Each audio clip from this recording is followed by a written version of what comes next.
İmam-ı Ehl-i Şam, İmam Evza'i, Şam tarafın büyük imamı, İmam Ebu Hanife yalı büyük adam, İbrahim etemi örüptür, boyununa bir çığım odun alıp götürüp barayamıştı. Şu odun satıp pul çıkarayanmıştı İbrahim etem.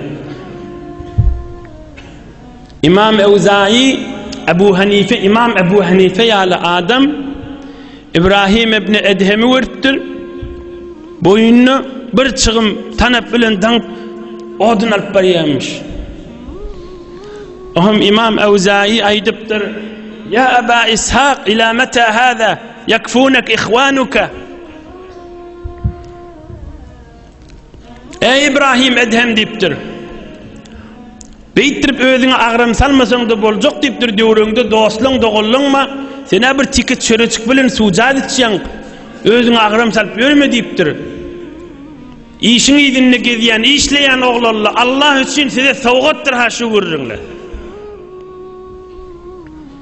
İbrahim Edhem nâme deyiptir. Fakale da'ni, men vurma haber etme deyiptir.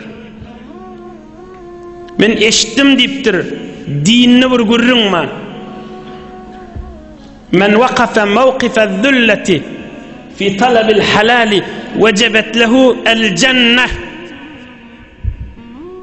Men din ulamalarının eşittim, dini İslam'da vurgurun ma, çörek çıkaracak deyip bir horluk görse, şuna cennet vacip bollu deyip eşittim deyiptir. Çörek çıkaracak, halal çöreğim olsun deyip horluk görse, şuna cennet vacip bollu deyiptir. Bir işlemen gurrunu, yo işlemen gurrunu de, dert çekmen gurrunu. Eyyub Peygamber'in derdinin sünnen çoğuyan alımlar şıla.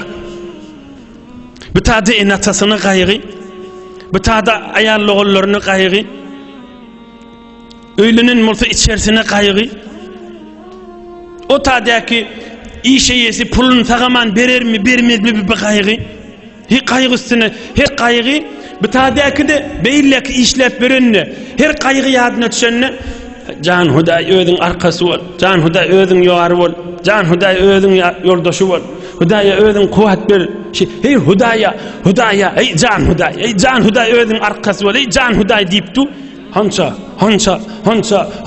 hança derecesi kalıp var ya da Allah'ın yanına. Yine bir vururun nemeden molli, işlep veren, ırskılın iyidinle, horluk çekip, yüreğinden kaygı geçe, yani tiki açıklayıp